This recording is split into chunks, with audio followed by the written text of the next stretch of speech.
سلام و درود خدمت همه شما دوستان و بینندگان گرامی. امیدوار هستم که جور صحتمند باشین و لباس عافیت بر تن داشته باشین. خوش آمدید به ویدیو امروزی ما در مورد افعال کمکی و اقسام افعال کمکی که امروز در موردش بحث خواهیم کرد و امیدوار هستم که شما تا آخر ویدیو بیننده باشید و افعال کمکی و اقسامش را با هم بخوانیم. Okay. First of all, let's know about auxiliary verbs and what's the definition of auxiliary verb. As you know, we have studied about ordinary verbs.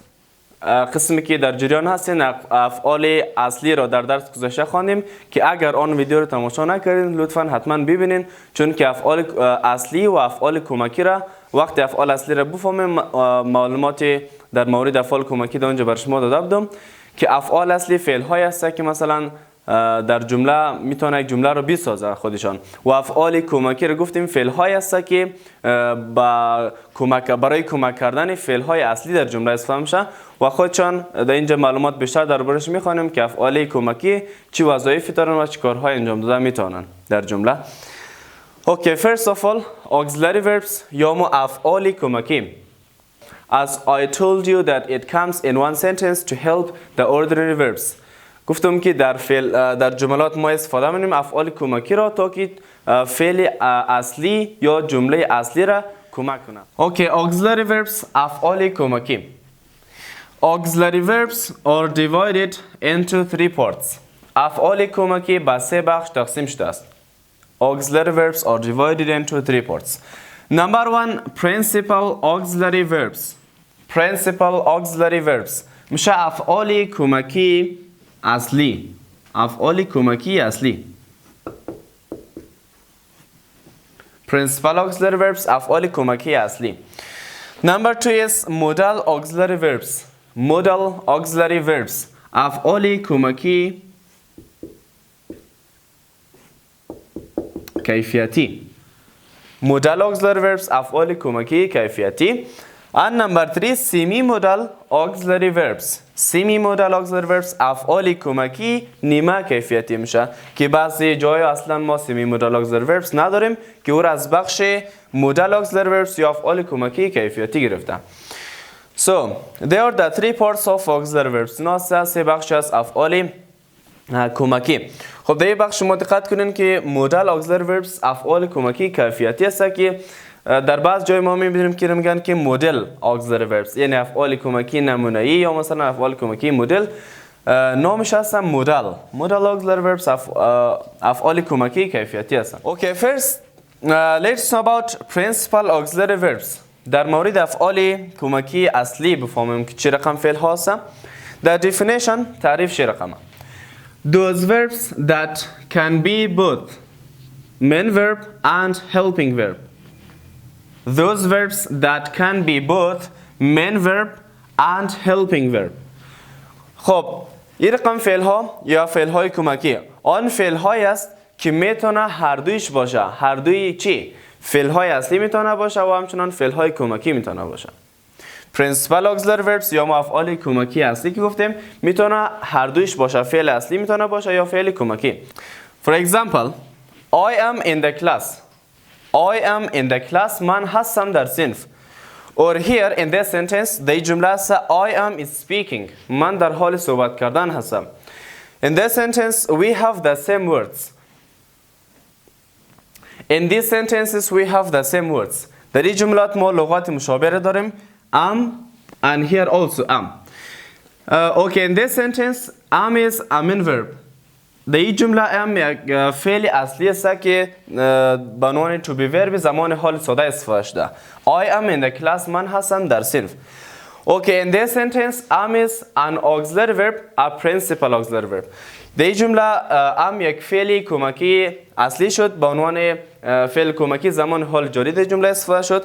پس میتونیم بگیم که فعل های کمکی اصلی فعل های هست که مثلا میتونه فعل اصلی هم باشه میتونه فعل کمکی هم باشن. Okay, they are divided into three parts. یک قسم فعل ها را ما به سه بخش تقسیم می‌کنیم. They are divided into three parts. آنها تقسیم شده است به سه بخش. Number one, to be verbs. To be verbs. Number two, to do verbs. To do verbs. And number three, to have verbs. to have verbs. Okay friends, now let's know about the 3 kinds of principal auxiliary verbs.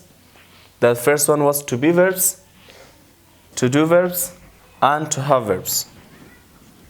Number 1, number 2, and number 3. Okay, first to be verbs. To be verbs means افعالی بودن. Okay, they show a state or existence in the sentences. They show a state or existence in the sentences. از to be verbs کار میریم که در جملات که حالت نشان میدن ما استفاده کنیم و همچنان موجودیت را نشان میدن ما از to be verbs کار میریم در جملات خود. Okay, they are am, is, or, and was or were. Okay, am, is, or we use in present tense. در زمان حال ما از کلمات am, is, or ما استفاده میتونیم. زمان حال، حال ساده، حال جاری. Okay, for example, he is at home. He is at home. او مرد است در خانه. Here is main verb. is شد فعل اصلی جمله ما. بعدیش کسا he is watching TV. او مرد در حال تماشا کردن تلویزیون است. is دی جمله میشه فعل کمکی. پس is یا to be verb سی am, is, or که یکش is فکر کردن اینجا، یکش فعل اصلی جمله شد و در جمله بعدی is شد فعل کمکی. Or here was or were that we can use in past tense, simple past tense or past continuous tense. was were که میتونیم در زمان گذشته استفاده کنیم. For example, they were in gym. آنها بودن در باشگاه. They were in gym. Here what is main verb. این شد فعل کمکی. مثال بعدیش کسا they were playing. آنها در حال بازی کردن بودند. were became an auxiliary verb. were یک فعل کمکی در جمله شده. پس میتونن فعلای اصلی باشن یا فعلای کمکی. Number 2, to do verbs. افعالی انجام دادن میگیم. در تعریفش میگیم که they show action in the sentences. آنها اکشن یا یک عمل نشان میدن در جملات. They show action in the sentences. آنها عمل نشان میدن در جملات. یا میتونیم با عنوان فعل کمکی وقتی استفاده شد در جملات استفاده کنیم که اکشن باشن. Okay, there do, does, did. Okay, do and does.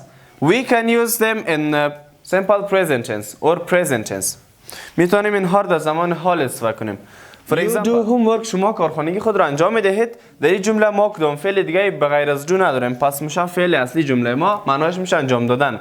بعدش که گفتیم you do not play. شما بازی نمیکنین. در این جمله فعل اصلی play است، بازی کردن. فعل کمکی ما میشه do که برای کمک کردن استفاده شد در این جمله تا که فعل اصلی را کمک کنه جمله را منفی کنیم. پس شد you do not play. do شد فعل کمکی در این جمله. Or did that we can use in past که did را میتونیم در زمان گذشته استفاده کنیم. For example, she did the task. She did the task. یعنی او زن انجام داد وظیفه را. این او زن وظیفه را انجام داد. Did is a main verb here. Did یک فعل اصلی در جمله شد که ما در این جمله دیگه فعلی نداریم. پس did معناش میشه انجام دادن در گذشته. She did او انجام داد. مثال بعدیش did she eat dinner. Did she eat dinner. آیا او زن نان شب را خورد. Did she eat dinner. آیا او زن نان شب را خورد. فعل اصلی جمله ما eat است، خوردن. and the auxiliary verb فعل کمکی که جمله را سوالی کردیم توسطش کلمه did است. پس did میتونه فعل اصلی باشه مثل این جمله و میتونه فعل کمکی باشه مثل جمله بعدیش.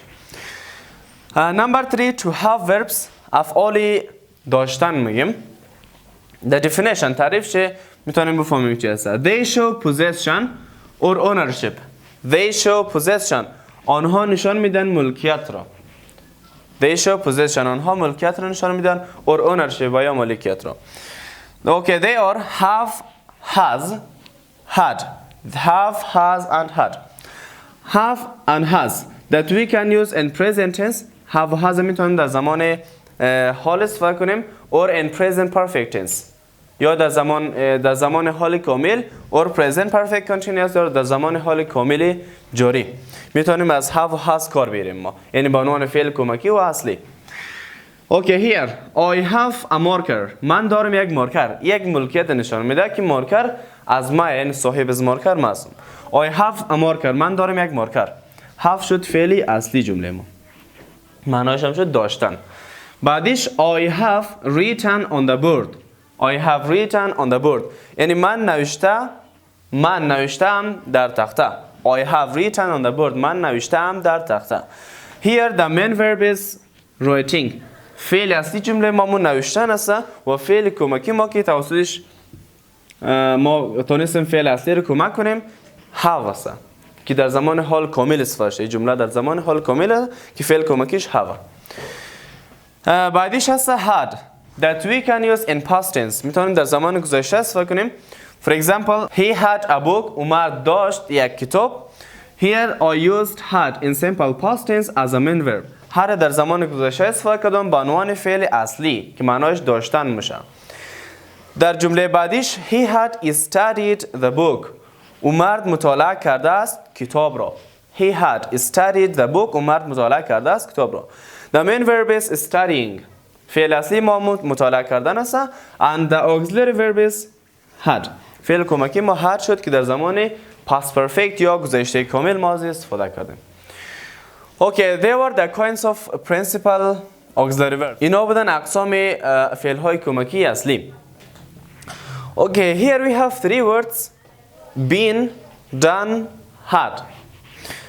Been is the third form of am, is, or. شکل سومی از است. Done is the third form of do or does. شکل سومی do does است. And had the third form of have or has.